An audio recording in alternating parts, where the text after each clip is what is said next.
Alright, hey everybody, welcome to Puzzle Cube video number 2. In this one we're going to learn how to make those cool videos we may have seen of how basically directions to assemble our cube. So you are going to start a new, not a new part, not a new assembly, not a new drawing. We're going to go right here to new, and we're going to start a presentation. Create an exploded projection of an assembly. There we go. So we're going to start a new standard.ipn, a presentation. Now there's only one button I can really click so far, right? So I'm going to go ahead and click it.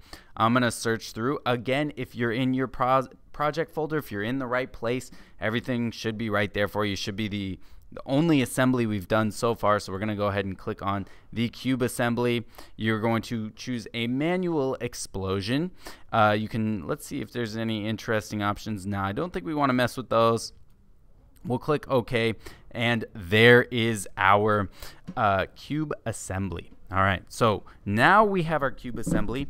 Note that we can, oh, my microphone's falling, sorry about that. We can note that we can still spin it around, right, zoom in and out. All of our normal view cube and moving around options are available to us. And we're going to go ahead and start disassembling the cube. So we're going to go right here to use the tweak components.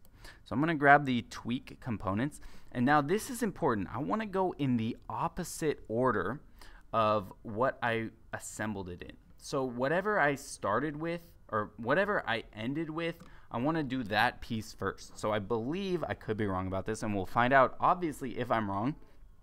I ended with the purple one. So I'm going to go ahead and click on the components button, and I'm going to click on the purple one. Okay, so now it's saying, okay, tweak the purple component. Now I'm going to click the direction button, and I'm going to go ahead and click on one of the faces of the purple cube, and you can see I have here my z-axis, my x-axis, and my y-axis. From math, you guys should be familiar with the x and the y-axis. Now we're adding that third dimension, the z-axis. Okay, so now we have two options right here, the transformation, the x, the y, and the z, and the rotation. Again, on the x, the y, and the z. So every piece has something called 6 degrees of freedom, which means it can move in the x, y, and z direction, and it can rotate in the x, y, and z direction. So let's see. Let's go ahead and do some transformations, some movements of our cube. So we'll go ahead and choose the z-axis, and we'll click and drag, and now you can see that I messed up because I'm pulling the purple one with me and the red one. Don't want that. Let's close. Okay, so I screwed up. Which one did I start with? Now I can't remember. This is a bit embarrassing. I apologize. Okay, I think it was green. So we're going to choose the green component. I'm going to go ahead and set the direction from this one right here. Zoom in a bit. There we go. Okay, now let's try moving our green component. And that one moves too. It's frustrating. Okay, sorry guys. Close. Was it the green, the purple, the red? Oh, was it the orange one? I think it was.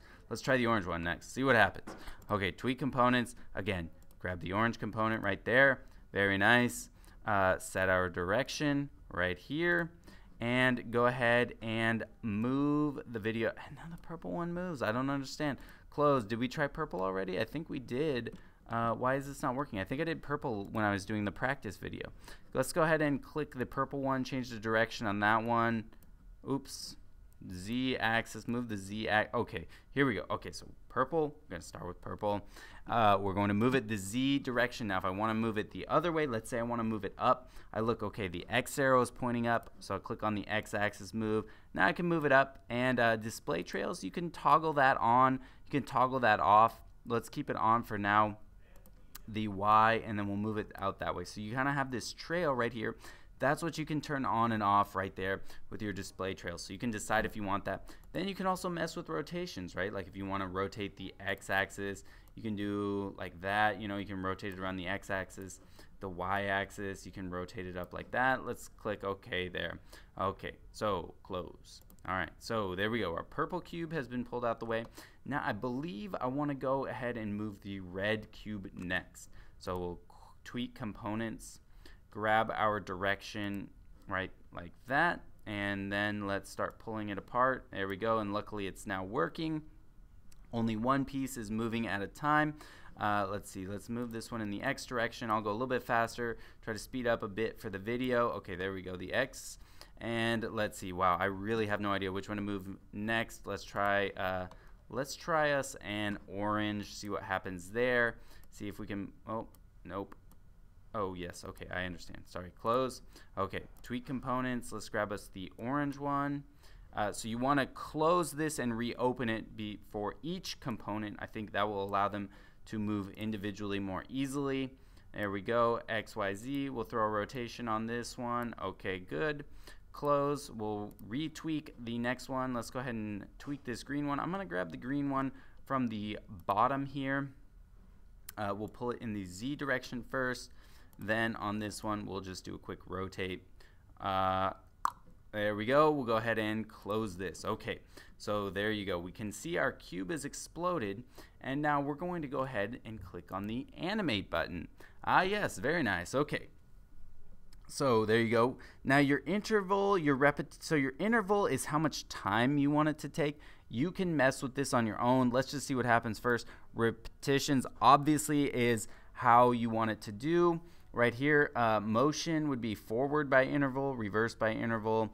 Let's see, this is play forward, this is auto reverse, and that is play reverse. So let's play forward and see what happens. Okay, so it's going to kind of slowly grind its way into position. It's not going to go too super fast here. Yes, we'll wait. Should I talk to fill time, or should we let's just watch it in awe. There we go. What a beautiful red cube sliding into position.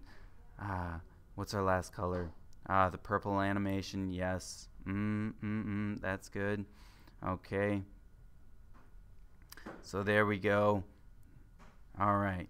So now let's see. Okay. Let's go to reset. Okay. Let's try slowing down. Let's see what happens if we lower this. Apply this. Okay, let's play it now. Okay, see, now it's moving a little bit quicker. We have things moving a little faster. We don't have to wait as long, which is certainly great. And here we go. There you go. All right, perfect. And then if we want to go into auto reverse, let's see what happens here. Now it's going to take it apart like this. Yes, we'll do our thing. We'll wait, we'll wait, we'll wait. And then I believe what should happen is, and we'll see if I'm right or not, is it will take it apart and then it will put it back together. Here we go. Does it take it apart? It sure, okay, so it just takes it apart and then you can put it back together. So now, when you're ready to actually make the video, I'll let you guys mess with these settings as much as you want. Have fun, play with them. When you're ready to record, you're going to click the record button right here. It's going. You can see I did a couple of practice ones. You're going to go ahead and name it. Probably give it a specific name. Again, it's going to save in your folder, so it's perfect. And this is going to be a WMV, Windows Media Viewer, I think, something like that, file. And you're going to click Save. Let's see, Explosion 1, sure. We'll save it. Do we want to replace it? Yeah, why not? Okay. You can do these. We'll hopefully be up to broadband these days. You can change the image size. I would recommend either the biggest one or trying some custom settings to see what works on our computers, what looks good on our computers. I'm just going to go with this one for now for the purpose of the video, but definitely a good idea to try to think about the pixel sizes. Maybe we can even research on YouTube what'll look good. I don't know. Anyways, once you have your stuff all set, you click OK. Yes, okay. This is what, okay. We'll just pick that. All right, perfect. We'll click OK. Now we're recording just the screen. We can just click play. You can see that thing goes away. And we'll watch the magic happen again. The cube gets assembled. Very nice. And the purple cube will go into place last, of course, or the purple part, I should say. There we go. And then it's done. So now, if I go and I kind of close all this down and I cancel this, let's just X out of that. Now if I go to open, right here you could see cube assembly exploded. Yes, we have that already in the puzzle cube file. You know what, let's cancel that. We're going to go to the Finder right here. So we're going to open a Finder or an Explorer window. We'll go into our documents. Oh shoot. Okay, I think this is in Core Training Inventor. There you go. We'll find our Puzzle Cube folder, whatever your folder name is, should be in the Inventor main folder. And you could see Explosion 11111, a Windows Media player file. And here you go. You can see the cube in action. So I believe that will probably be the end of it. Then you can use some stuff here, and you can add music, you know, whatever we can do, whatever we can figure out. That'll be it. So that's how you use the tools. How you want to make it is up to you. Again, thanks for watching, and we'll see you soon.